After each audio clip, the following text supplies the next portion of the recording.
Setembro no Sabablog. Dia 4 às 18 horas. Ela é uma streamer divertida na Twitch e no YouTube. Entrevista com Lorena do canal Pixel Azul. Dia 11 às 18 horas. Uma cantora sertaneja jovem com uma voz marcante e músicas lindas. Fontes da Vida é uma delas. Entrevista com Aline Abreu. Dia 18 às 18 horas. Entrevista com a consultora de beleza e dançarina Anne Marques. No Sabablog, no canal Solano.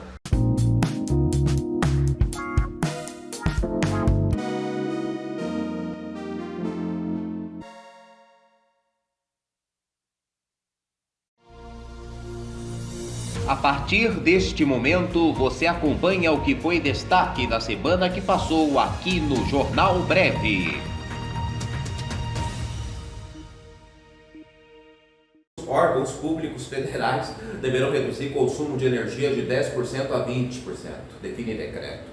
O governo federal publicou nesta quarta-feira um decreto no qual determinou que os órgãos públicos federais deverão reduzir o consumo de energia de 10% a 20% entre setembro de 2021 e abril de 2022. O decreto é assinado pelo presidente Jair Bolsonaro. Foi publicado em edição extra do Diário Oficial da União e vale para órgãos da administração pública federal direta, autarquias e fundações. De acordo com o governo, a medida não engloba estatais. O país enfrenta a pior crise hídrica dos últimos 91 anos. Os reservatórios do Sudeste e do Centro-Oeste, que respondem por 70% da geração de energia do país, estão com 23% da capacidade de armazenamento, nível menor que o registrado em agosto de 2001, quando o país enfrentou o racionamento de energia. Nesta terça, o Comitê de Monitoramento do Setor Elétrico chegou à conclusão que houve relevante piora das condições hídricas e que é imprescindível manter todas as medidas em andamento e adotar novas providências para manter os reservatórios das hidrelétricas. Segundo o Ministério de Minas e Energia, o governo federal tem mais de 22 mil edificações próprias e cerca de 1,4 mil imóveis alugados, como escritórios, escolas, hospitais e universidades.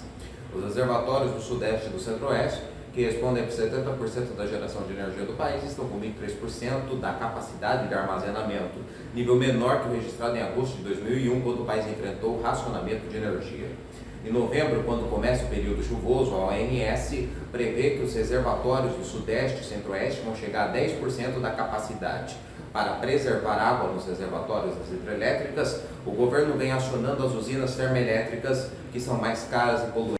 Supremo rejeita a ação e mantém a validade da lei que dá autonomia ao Banco Central. O STF decidiu nesta quinta-feira, por 8 votos a 2, rejeitar a ação de PT e PSOL e manter a validade da lei que deu autonomia ao Banco Central. A lei de autonomia do Banco Central foi aprovada pelo Congresso Nacional em fevereiro deste ano e sancionada pelo presidente Jair Bolsonaro 2 semanas depois. PT e PSOL, então, acionaram o STF a fim de derrubar a lei. Os partidos argumentam que a iniciativa do projeto deveria ser do Poder Executivo. O texto que virou lei foi apresentado pelo senador Plínio Valério, PSDB, no início de 2019.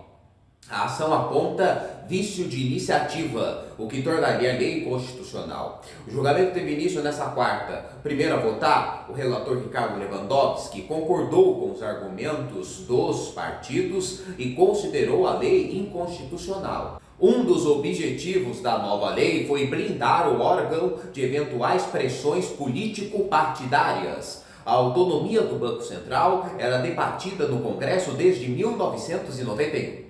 A lei em vigor, entre outros pontos, define que o presidente do Banco Central terá mandato de 4 anos não coincidente com o do presidente da República. Diretores também terão mandatos. Entre outras funções, cabe ao Banco Central, por meio do Comitê de Política Monetária, o Copom, definir a taxa Selic da taxa básica de juros da economia. A ideia da lei é que, não podendo a diretoria da instituição ser demitida por eventualmente subir o juro, a atuação seja exclusivamente técnica focada no combate à inflação.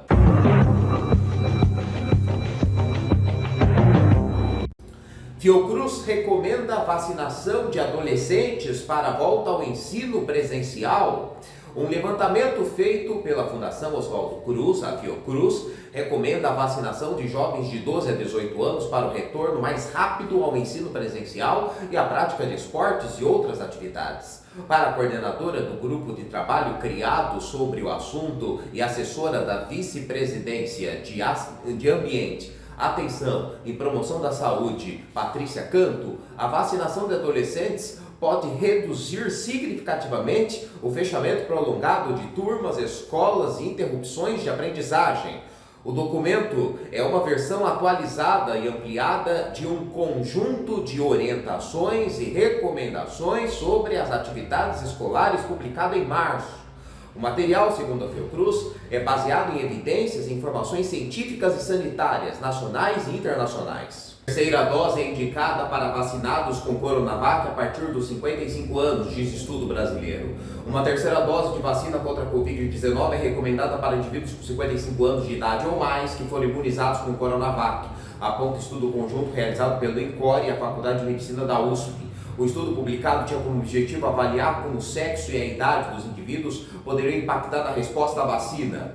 A Coronavac foi a primeira vacina contra a Covid disponível no Brasil e por isso foi utilizado nos grupos que na época foram considerados mais vulneráveis, idosos e profissionais de saúde. Os dados apontam que após uma determinada idade a proteção induzida pela Coronavac contra a Covid-19 não é tão pronunciada quanto a proteção adquirida naturalmente após a infecção pelo vírus. A pesquisa revelou que 95% dos vacinados apresentam células T responsáveis pela eliminação das células infectadas ou anticorpos contra o coronavírus. Entre os indivíduos que foram infectados pelo vírus e se recuperaram, esse percentual sobe para 99%. Estudo sugere que homens são principais transmissores do coronavírus. Pesquisa do Centro de Estudos do Genoma Humano e Células-Tronco do Instituto de Biologia da Universidade de São Paulo sugere que os homens podem ser os principais transmissores do novo coronavírus em relação às mulheres.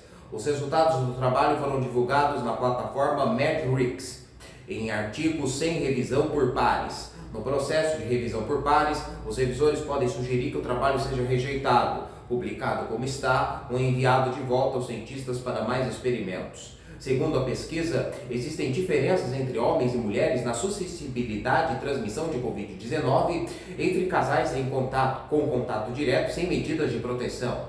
O levantamento epidemiológico foi realizado de julho de 2020 a julho de 2021, incluindo 1.744 casais brasileiros não vacinados contra a Covid-19, com pelo menos um dos parceiros infectado e diagnosticado. Os dados coletados mostraram que os homens foram os primeiros ou únicos infectados na maioria dos casos, incluindo os casais concordantes, quando ambos foram infectados, como nos discordantes, quando um dos parceiros permaneceu assintomático, apesar do contato próximo com o infectado. No total, 946 homens foram infectados primeiro em comparação com 660 mulheres.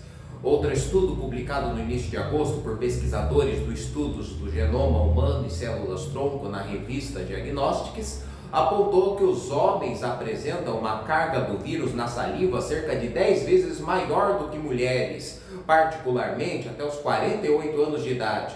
A diferença de carga viral não foi detectada em testes com amostras nasofaríngeas, segundo o estudo coordenado pela professora Maria Rita Passos Bueno.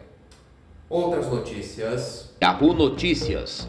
Molécula extraída de veneno de cobra brasileira pode bloquear efeito da Covid-19, mostra a pesquisa. Molécula de veneno de cobra brasileira pode ajudar a bloquear efeitos do coronavírus no organismo. Estudo feito pelos pesquisadores do Instituto de Química da Unesp está em fase inicial, mas cientistas estão otimistas. Efeitos foram verificados na célula de um macaco. A cobra é a jararacuçu. R7. Não queremos inclusivismo, diz ministro sobre crianças deficientes. Milton Ribeiro voltou a falar sobre a inclusão das escolas em programa de rádio. STF faz audiência pública sobre o tema. Correio Brasiliense. Sérgio Reis cancela novo álbum musical por desistência de parcerias. Eu vinha gravando e construindo esse projeto há quase 5 anos de gravações. Infelizmente foi assim. O disco não existe mais, contou Marcos Bavini. G1. Presidente de fiadora da Precisa diz que a empresa é pequena e tem 7,5 bi. Repete aí, ironiza senador. Roberto Pereira deu depoimento à CPI da Covid nesta quarta-feira. A comissão quer saber se há alguma irregularidade na empresa que ele preside, como, por exemplo, um sócio oculto. G1. Taxa extra na conta de luz deve aumentar, diz Guedes. Não adianta ficar sentado chorando. O Brasil enfrenta a pior crise hídrica dos últimos 91 anos e bandeira tarifária já foi reajustada em junho. Nessa quarta, o governo anunciou premiação para consumidor que economizar energia. G1. STF autoriza inquérito para apurar falas de senador sobre ferimentos de Joyce Hasselmann.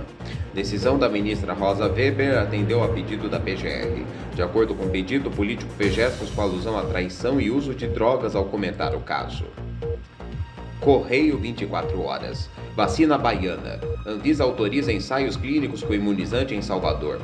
Vacina é do laboratório dos Estados Unidos em parceria com a Cimatec na Bahia e empresa indiana. Moraes retira delegado de inquérito que investiga Bolsonaro, do site Terra. Na decisão, Moraes alegou que o delegado determinou 4 providências na investigação sem que tivesse relação com o escopo da investigação.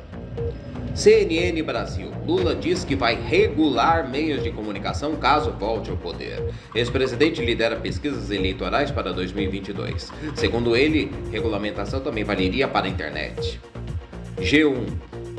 Alberto Fernandes, da Argentina, é indiciado por ter participado de festa de aniversário quando havia restrições. Em julho do ano passado, o presidente da Argentina participou de um evento para comemorar o aniversário da primeira-dama. Na época, aglomerações estavam proibidas. Você acompanhou o que foi destaque da semana que passou aqui no Jornal Breve.